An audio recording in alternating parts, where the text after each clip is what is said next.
Hello everyone and welcome back to another video. In today's video we are going to be trying out MILIM, the brand new MILIM on RAT. So RAT's sort of like the highest end content you can do at the moment, realistically, right? And I thought, screw it. I'm not going to do the old ones at the moment, I do the old ones another time. But I really want to try out on RAT because of course when she kills something, she gets Dragon's Rampage, and of course on floors 2 and 3 and so on and so forth. I'm not going to be doing 3 in this video, but in floors 1 and 2, or mainly 2 and 3, you have to kill the side towers, which means she can then get a stack of Dragon Rampage, and I want to see what her damage can be like with and without Dragon Rampage, just because she might be a very good DPS. Shion was very good for this, Thor is also very good for this. I want to see if MILIM can also be one of those characters, which is usable, who I'd recommend. You know, let's see how this goes. So gear-wise, MILIM's attack crit, I wanted to HP defense. Valenti here has resistance rolls. This is literally my green Valenti gear. I've not changed my OG green Valenti gear. I've just given it to this Valenti and it works fine. I've given her a time because she is the one that will be taking all of the heat from everyone else. Because, of course, she has the lowest health. Sorry about that, my voice is sort of going a little bit. Increase allies basic stats for the card set. We just have the normal Nidhogg card set, which basically means we'll get a little bit extra defense. We'll get food poisoning on us, which will be good for floor 2. Floor 1 won't really matter too much. But, yeah, let's get on with it. Okay, here we go, floor 1. Let's see how this goes. The only problem with MILIM, in compared to like someone like Shion, is auto cleanse. There is no auto cleanse. There's no damage reduction. Shion provides auto cleanse and, or not auto cleanse, but some sort of cleanse and damage reduction, which I've now lost with this team, which is slightly sad, but that's just how it's going to have to be. We're just going to rush Liz's ult. Also, I'm not sure if this is fully true or not, but apparently the next festival is Lance. Apparently, I didn't want to make a whole video on it because I'm not too sure. But apparently it's been leaked the next festival's Lance. And it's guaranteed that the next LR is a Diane. Okay, you're going after the child. I don't have to give her a Tommy, I'll do it. She's got the least health, right? Or the most health. 468. She hasn't got the lowest health. Why is she being targeted? Anyway, that's just how it is, I guess. On MILIM AoE, I hope it doesn't do too much, only because MILIM might do some absurd amount of damage here, because it is an AoE skill. And she has a buff. It's good damage. I'll admit that is good damage. Back to the middle tower. HP decreased. Just keeps going after her. And now it decided it wants to switch targets back to what it normally does. Okay. Yes, keep going after her. I don't know what round decided I want to go for MILIM. She's red.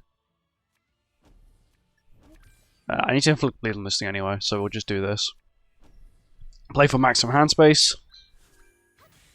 There we go. Decent damage from Liz as normal. Bleed. We'll then move it to the bleed tower. There we go. Okay, now it's targeting the right person. There we go. That's what I wanted to see. I'm actually surprised it started targeting MILIM, because MILIM's really tanky. Like, surprisingly tanky. Look at her health. I think I'd say let's check her health out. 500k. She's on par with Liz. No, wait, she's the highest. She got the most health and she got targeted. That's not normally how the AI works for this. I might just waste and then double bop with MILIM. I'll do this first. I'm pretty sure this should kill, but I'm going to play a second one, just to be sure. Okay, that was a lot of damage from Liz. And dead. Very good. Now on to the second phase, which is basically the same thing. I don't want to ult, because I'm not sure if these towers can survive a MILIM ult. They have a damage cap. They can survive a MILIM ult. We're going to ult, we'll do this, and then we'll do this. That did a damage cap, which is nice to see. Buff up. And then we'll play that to move it to another tower. If not, we will get basically full hand disabled. You do get attack and ult disabled, which is kind of cringe. I'm just going to keep Valenti's ult, because I do need a Valenti ult. Yeah, I'm going to keep a Valenti ult. So I'll do this. I'll move it using this one. I'll play this, and I'll merge this. I also want to keep a bleed skill, so once again, need a bleed skill for next turn. Or next phase. Big damage from Liz. Liz does a lot of damage. Like, for a support character, she does a lot. Okay. I do need to sort of, like, thin out. I've got a nice amount of Liz cards, right? But I need to get rid of some of them. I don't need this many. That's fine. Team's tanking pretty well. I would like to get an extra few MILIM skills, but I do understand I'm not allowed them. That's fine. We're going to do this for, like, maximum hand space. I'm pretty sure we do need a shock skill, like, now. I got a damage from Liz. Insane. Then Glock's finishes it off. There we go. Next phase. Phase 3. Not a shock skill. Nice. No, I need the bleed skill first. Okay, cool. Kill this crap out of here real quick. So it goes bleed, then it goes shock, then it goes poison. Please, I'm just asking for a single. Thank you. Oh my, the last skill. This is actually patiencing it. I'm not going to heal yet because it's just not needed. So this thing is now immune to close range skills, but I'm not actually going to do any other attacks. Yeah, I don't need to play anything else. The thing is, all these cards are very good. Like, that MILIM set is really nice. I may actually play both her single targets, though. Yeah, I'm going to end up playing both her single targets now I think about it. It can stun Glocks. I could not care less if Glocks was stunned or not. No, he's played both her single targets, like I just said, instead of being an absolute knob. There we go. And then I'll just move this. There's so much damage she can do with this. So this thing does have a lot of damage reduction still and a lot of health. 100k, okay. That's not the best. She does not have Dragon Rampage. I wonder if she had Dragon Rampage, could she just do like absurd amounts? Because she is 6'6".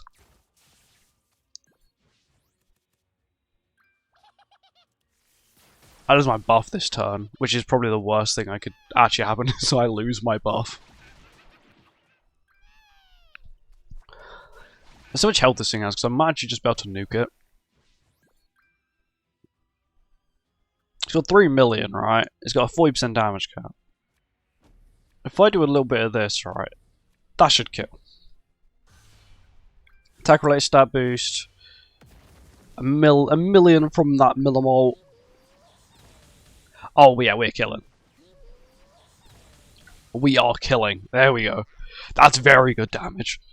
That is a lot better damage than what I was expecting. I was not expecting that much. But it's good, very good. That's very good damage. Everyone's full health, and now we're on to floor 2.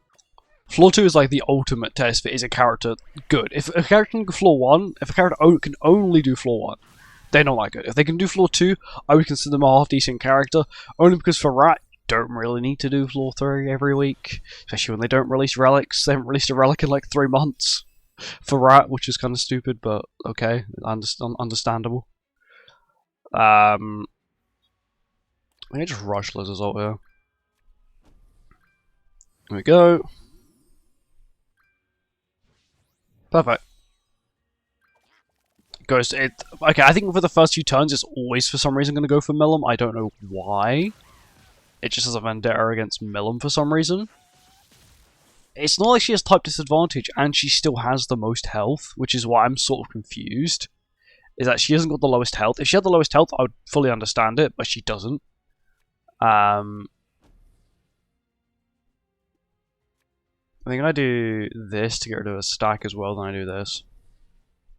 Just thinking, because MILIM's got that grey debuff, which I don't really want it to stack any more of, because it may actually become a problem later on. Good damage. Very good damage. He's going to move towers, which is sort of what I was expecting him to do. Goes for weak point. MILIM patience is it because, of course, the damage reduction. She's basically taking no damage here. Okay, now it's started to target the person I want it to target, which is good. I'm also going to pop this now. I can do that because I've sort of got a little bit of a safety net turn. We're going to waste this as well. So we get the heal off. We get the buff up itself for the defense. Kind of helps us out a little bit. Get a little bit extra attack from Valenti here. Also remove a debuff, which we don't need to do because we cleanse with Liz. Moves back to the middle. Cool. As long as I can kill it, I have no problem. Let's kill the 2 side towers, and I literally have no problems. I would preferably like to keep... Oh, that's... What? Was that 3 debuffs in one go? What? I think I'm just tripping, but I thought that was 3 debuffs in one go. I would love to say that Valenti could kill the 2 side towers. She's 2-6, and she's probably got quite a nice chunk of it. Okay, that's not the best. That's really low. What the hell? Okay. Maybe I was coping a little bit too much with her being able to kill. I want to kill the side towers really badly. MILIM's ult's a guaranteed kill. Problem is, I'd be wasting MILIM's ult. We do this. I think I just do this. It's like safety net, basically. I'm just safety netting at the moment. Okay, there we go. Worst case scenario happened. We end up killing. There we go. That's fine. Good damage from MILIM. There we go. Okay, when's he gonna have one of his turns where he just disappears? So like I can restock my hand with some half decent skills. Okay, damage is not that high. That said, like a few thousand, which is not bad. She's tanking pretty well. We don't have the MILIM buff, which gives us the damage reduction, which is okay. I do sort of want to kill it this turn. I think I just single target spam. Because how much HP have you got? Your damage was at 40%? 33%. So I've got to get it to, like, there. Realistically, if anyone's getting it there, it's Liz. And I MILIM single target. Okay, that's not happening. Yeah, that was way too much copium. Anyway, still should be half decent damage. Okay, even MILIM didn't hit that hard. She hit okay, but I just don't think you can compare her to Shion. I feel like MILIM's definitely got like the PvP like side down when it comes to PvE. She can't compete with our current like PvE characters we've got because they're all so optimized for PvE. It's unbelievable. You got Shion's cleansing, which technically is not automatic, means you can control it, which is sort of cool. I'm just gonna MILIM AoE at this point. I don't really care. Get the Liz heal. Get some nice damage with Liz here. Then we AoE and hopefully land the kill here with MILIM. There we go. I'm gonna get. Wait. We got a stack of Dragon Rampage. Now this is where my curiosity comes in. How much HP do you have? You have no additional health. You have additional health, but your damage cap is 33%. I want to see if MILIM can hit damage cap there. I do this, and I play these two, because I actually need to play them, if not I'm going to take a lot of damage. It does! Okay! So, that hitting the 100% additional health thing does also work in PvE. Which is all I wanted to know. But that's absurd, that's really nice to know. Because realistically, you could use that on Demon King against Demon King. Okay, of course Valenti's the one that ends up with the debuff, of course. I'll just damage this tower, really. I don't really care. Get some healing involved. Go get a nice bunch of chip damage. And we try and land the kill on this tower, which we can't because it's got immortality, but we can get a nice chunk of damage on there. There we go. Perfect. Back in the middle. That's actually where I wanted it to be.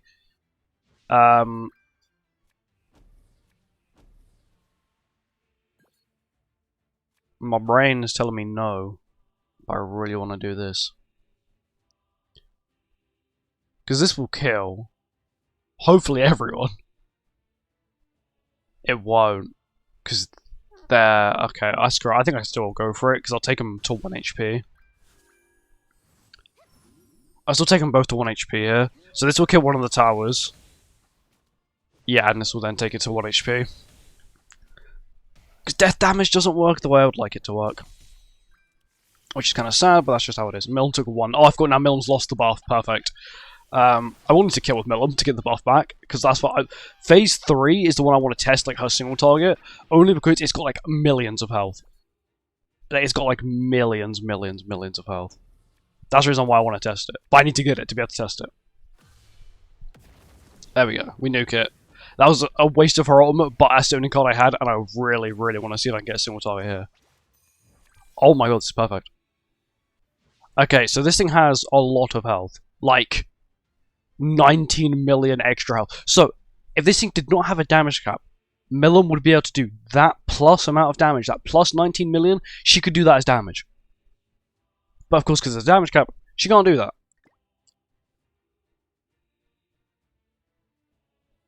If this thing was an Immortal Hydra, I could probably 3-tap it.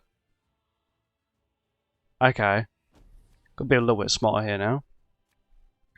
I'm gonna do some ridiculous damage to that thing, because I want to see numbers. And I'm gonna AoE just for a good time. And I get MILIM's ult again. Good damage from Liz. Oh, look at this. This is with Dragon Rampage. Look at this damage. 6.9 million. Because our passive works. With that, she doesn't do as much once again. I wouldn't really expect. Oh, more MILIM AoEs. With pleasure, I'll take them.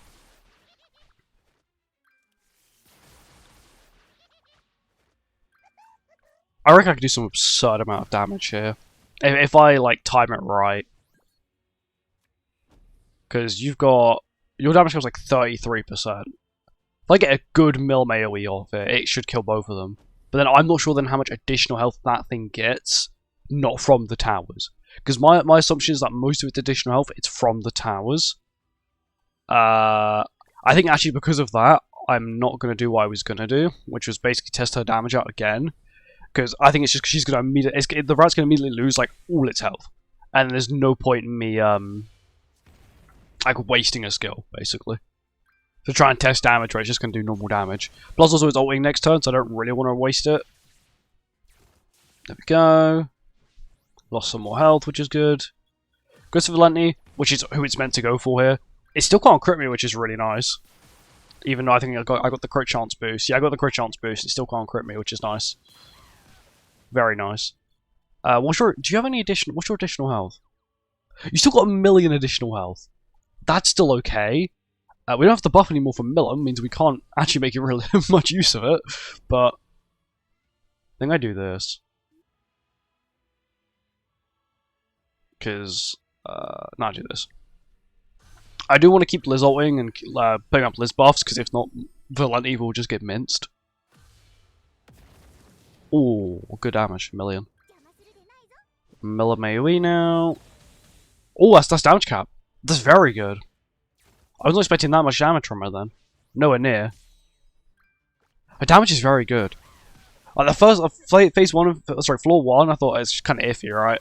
But floor 2, she's definitely picked it up. Like this is the phase where I feel like it's gonna really matter. Of course, we are taking a lot of damage, but it doesn't matter because now we can kill with MILIM. And MILIM wins. There you go, easy. Her insane AoE is absurd. It's not damage cap, but it's still good. No damage cap, but it's still good. Realistically, if you had Thor, it'd probably be better. And if you had Shion's buff stacked up, Shion would also probably be better as well. Let's be real.